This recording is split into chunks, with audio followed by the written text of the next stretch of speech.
ہے سارا درود کے اندر،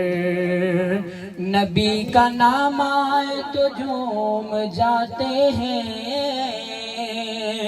کیونکہ حلال خون ہے شامل وجود۔ تمامی احباب کے علم میں ہے یہ بات کہ یہ بارونق محفل آج کے ہمارے سٹیج پہ جتنے بھی حضرات یہاں تشریف لائے، خصوصاً بچھاڑ سے ہمارے پاس تشریف لانے والے اور ہمارے آج کے اس پروگرام کی سرپرستی بھی ہم سب کے فرمانے والے سید ظہور حسین شاہ صاحب، اللہ رب العزت کی بارگاہ میں دعا گو ہوں اللہ تعالیٰ ان کی یہاں حاضری کو اپنی بارگاہ میں قبول فرمائے۔ اس دور دراز علاقے کے اندر یہ سارا حلقہ ہمارا،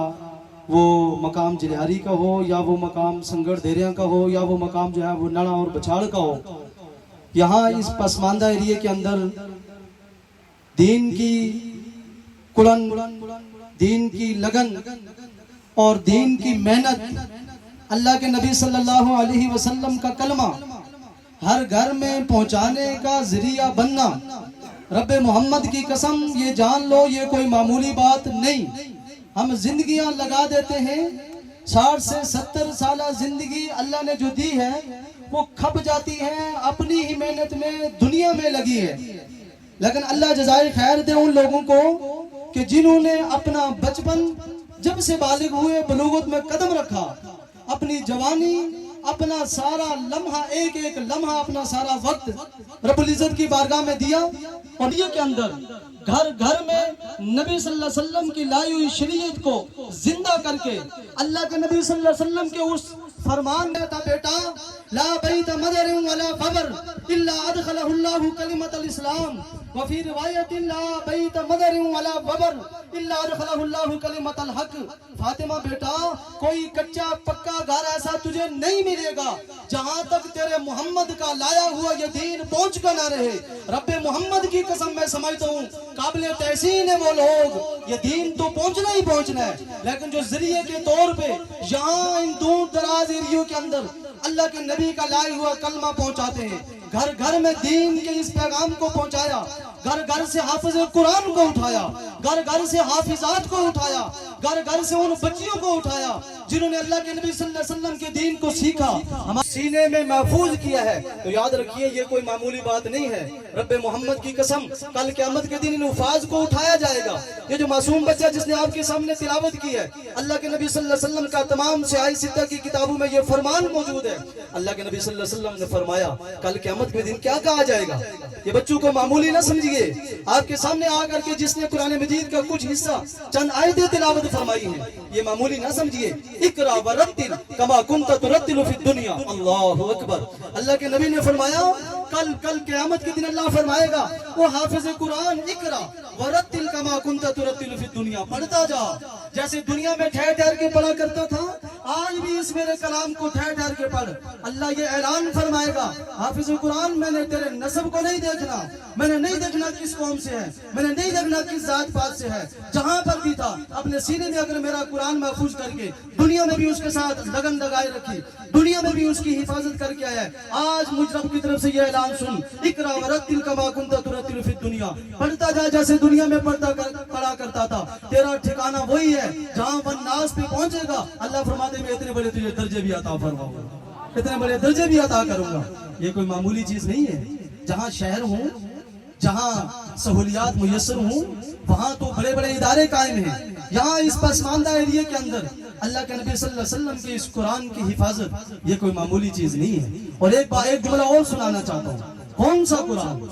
کون سا قرآن، اللہ اکبر۔ قاری محمد طیب صاحب رحمۃ اللہ علیہ اپنی کتاب کے اندر نقل کرتے ہیں، جانتے ہو اگر آپ نے اس قرآن کو محفوظ نہ کیا اپنے سینوں میں، اگر آپ نے اس قرآن کو چھوڑ دیا کوئی بات نہیں، چھوڑ دو، اللہ کو نہیں ضرورت آپ کی۔ اللہ فرماتے ہیں جب کوئی قوم میری باغی ہو جائے،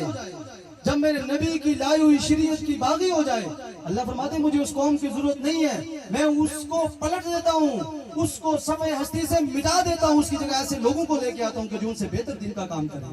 کوئی ضرورت نہیں ہے۔ اور جہاں تک حفاظت قرآن کا تعلق ہے، یاد رکھو یہ قرآن اللہ نے کیسے محفوظ کیا. جہاں 4 طریقے حضرت اقدس نے لکھے ہیں، میں ایک طریقہ بتاؤں. حضرت اسرافیل علیہ السلام، حضرت اسرافیل جن کی ڈیوٹی ہے قرب قیامت وہ سور پھونکیں گے، سور پھونکیں گے. جن کی ڈیوٹی سور پھونکنے کی ہے، فرماتے ہیں حضرت اسرافیل کی پیشانی اللہ نے اتنی بڑی بنائی.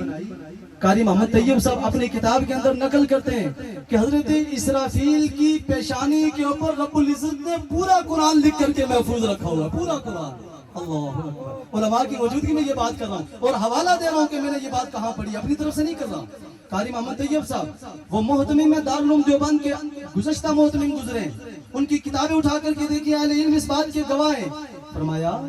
اللہ نے سب سے پہلے عرش معلیٰ پہ اپنے قلم سے یہ پورا قرآن لکھ کر کے عرش معلیٰ پہ اللہ نے محفوظ رکھا ہے، وہاں محفوظ رکھا ہے.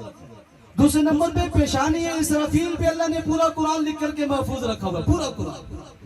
اور تیسرا طریقہ فرمایا، حضرت اقدس فرماتے ہیں عرش معلیٰ سے وہاں سے قرآن مجید کو آسمان دنیا پہ پورے قرآن مجید کو اتارا اور اللہ نے وہاں پر بھی محفوظ کر کے رکھا ہے. اور چوتھا درجہ حضرت اقدس لکھتے ہیں آسمان دنیا سے اللہ رب العزت نے 23 سال کے عرصے میں آہستہ آہستہ کر کے اللہ کے نبی صلی اللہ علیہ وسلم کی قلب اطہر پہ مبارک دل کے اوپر 23 سال میں یہ قرآن اتارا اور پیشانی اسرافیل پہ آیا. وہاں سے اللہ نے آسمان دنیا پہ لایا. وہاں سے اللہ نے 23 سال کے عرصے میں رسول اللہ کے قلب اطہر پہ لایا. رسول اللہ نے صحابہ کے سینوں پہ منتقل کیا. صحابہ نے تابعین کے، تابعین نے تبع تابعین، بزرگان دین. وہاں سے آتے ہوئے الحمدللہ میں پورے یقین اور وثوق سے کہتا ہوں رب محمد کی قسم، اللہ کے پاس لوح محفوظ پہ جو قرآن محفوظ ہے، عرش معلیٰ پہ جو قرآن محفوظ ہے، آج آپ کی اس جنہاری کے مقام پہ اس قرآن کے آغاز میں ہونے والی تلاوت رب محمد کی قسم وہی قرآن ہے جو اللہ نے عرش معلیٰ پہ محفوظ کر کے رکھے. الحمدللہ. اللہ جزائے خیر دین علماء کرام کو جنہوں نے اپنی زندگیاں لگا دی، کچھ نہیں دیکھا، اپنے پیچھے نہیں دیکھا میرے بچوں کا کیا ہوگا، اپنے خاندان کو. باپ جیا غم خار نہ